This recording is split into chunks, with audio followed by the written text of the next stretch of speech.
Hi everyone and welcome back to my channel. My name is Caroline and today we are going to talk about the benefits of yoga.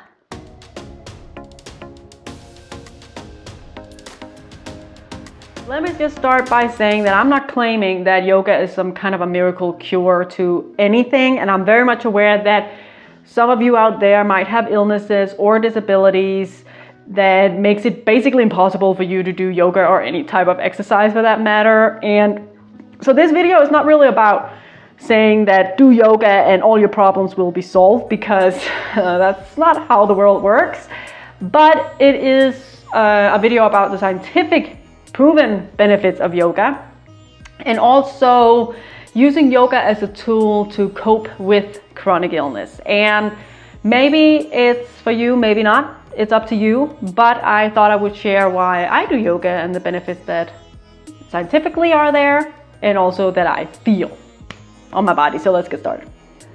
Yoga poses and stretches improves flexibility, allowing for better range of motion and also reduce the risk of injuries. Now, I'm not a very flexible person, but compared to before I started doing yoga, I am flexible.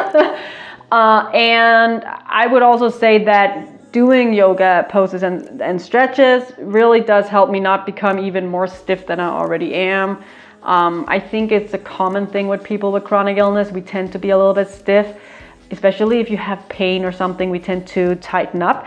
The important thing to remember when you are doing yoga poses and you feel like you should be able to be more flexible in a certain pose, like in the pose I'm doing now, it's a seated forward fold.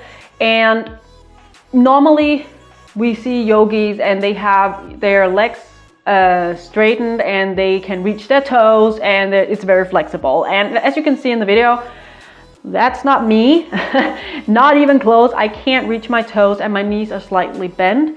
But the point of yoga is not to look like some of those yogis who have been doing yoga since they were like 0 years old. It's about how it feels, not how it looks. So for me in this situation, I'm moderating a little bit because I am very stiff in my legs. So I'm bending my legs a little bit and I am reaching as far as I can, not reaching my toes, but just as far as I can in this pose. And this is stretching me out. And compared to when I started doing yoga, believe me, I have come a long way in this pose. And so don't be afraid don't feel like you can't do it just because you can't look like a yogi, because that's not the point of yoga. Many yoga poses requires very many different muscle groups, and therefore it can help to create strength and also tone your muscles over time. And yes, yoga definitely does strengthen your body. I have to say, it has actually helped me be able to do more strength workout in general. When I started doing yoga, I really hated plank. A lot of you probably do. And as you can see in this video, I'm in plank right now. I couldn't lower to my belly without completely falling down. And now I can actually lay down on the ground without collapsing. And that's all yoga.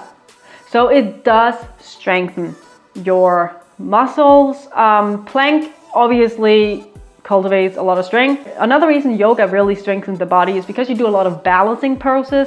And balancing really requires many muscles in order to actually keep the balance.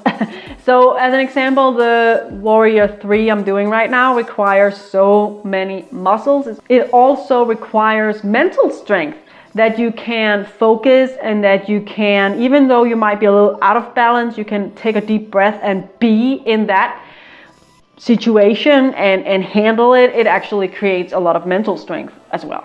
Yoga also encourages proper alignment, which can improve posture, and it can also elevate some of the issues that can follow with a bad posture, such as back pain. As you can see, I'm doing a mountain pose here, and when you're doing mountain pose, one of the first things you do in order to get into the proper pose is to loop your shoulders up and back, which forces you to stand up straight.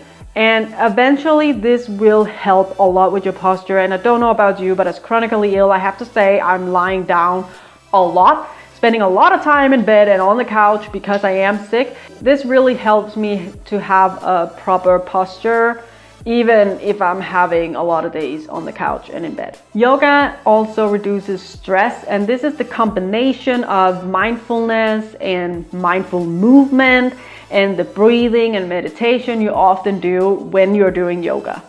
And I have to say, it really does reduce stress, and it's because it makes you breathe.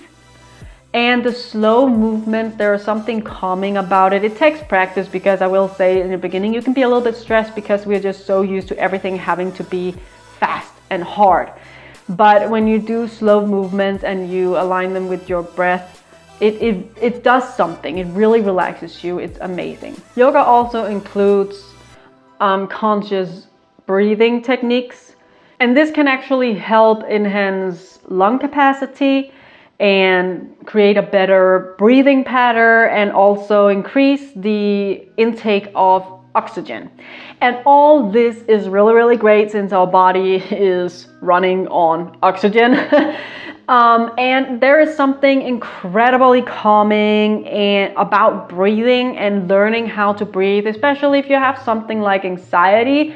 Learning breathing techniques can be really, really amazing, and it's a natural part of yoga to train your breath, how you breathe, and it really does help with anxiety, but also in general, if you do other workouts that are actually harder, like you're walking fast, you are running, you're doing strength workout, whatever, learning how to breathe and using breathing techniques can actually increase your ability to do these workouts. It sounds weird, but I'm serious. I actually have a video where I'm showing you different breathing techniques and my favorite yoga poses for anxiety when I need to calm down, and you can click the link above here to see that video.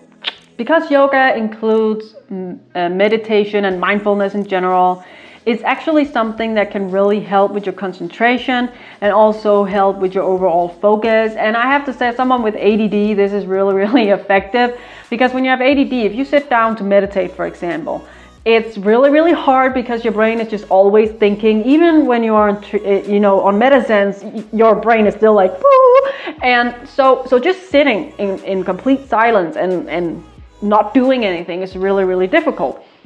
But with yoga, because you are focusing on your movement, you're focusing on your breathing, you can actually manage to calm your brain down because you have a focus and you're doing things that are calming your body. It's really, really, really great. It really teaches you to just be present and being the now.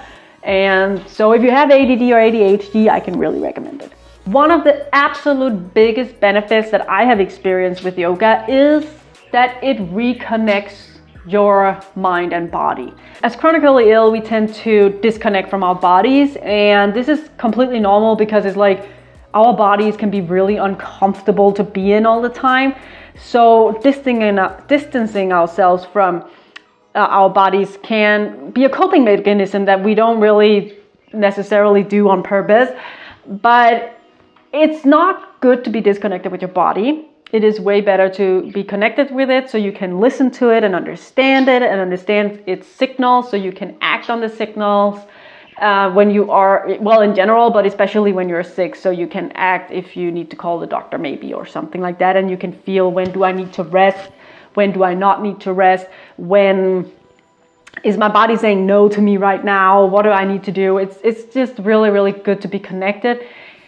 And because when you do yoga, you don't only use your body, you have to use your brain as well, because you are breathing and you are focusing, because you're doing a lot of postures that are requiring you to focus, and you are also using your body. So everything has to connect in order to do the yoga, and that's what makes you reconnect with your body. A regular yoga practice has actually shown to elevate certain conditions of chronic pain, such as arthritis and back pain, and also migraines. And it is because it calms you down. It's the breathing, everything like that. It's shown to release pain give you a relief from pain.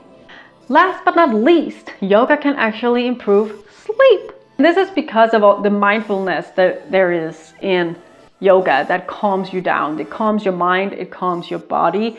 So doing like 10 minutes of bedtime yoga before you go to sleep can actually improve your sleep a lot and actually help with insomnia.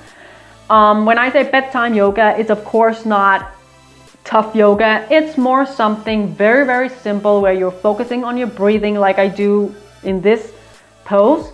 And here, what I'm doing here is basically just lifting up my arms as I inhale, and then as I exhale, I lower them and I align my movement with my breath. And then maybe doing some simple twists, maybe lying flat on the ground and just taking a stretch can be really, really great to do before you go to sleep. So overall, yoga is just amazing. Overall, you know, reconnecting mind with body and just practicing being in the moment and just having that maybe 10 minutes to 30 minutes a day where you're just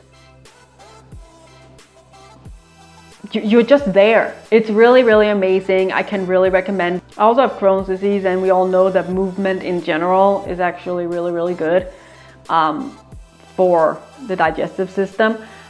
So, and honestly, to be honest with you, I can tell the difference between when I always do yoga in the morning, and when I do yoga in the morning, I have a less stressful day than when I don't.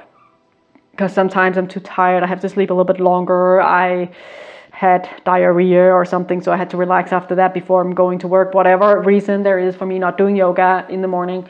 And I can tell the difference. My day is more stressful. I am getting overwhelmed a lot more than when I do yoga in the morning. It's really amazing. So maybe it's for you, maybe not. That's completely okay.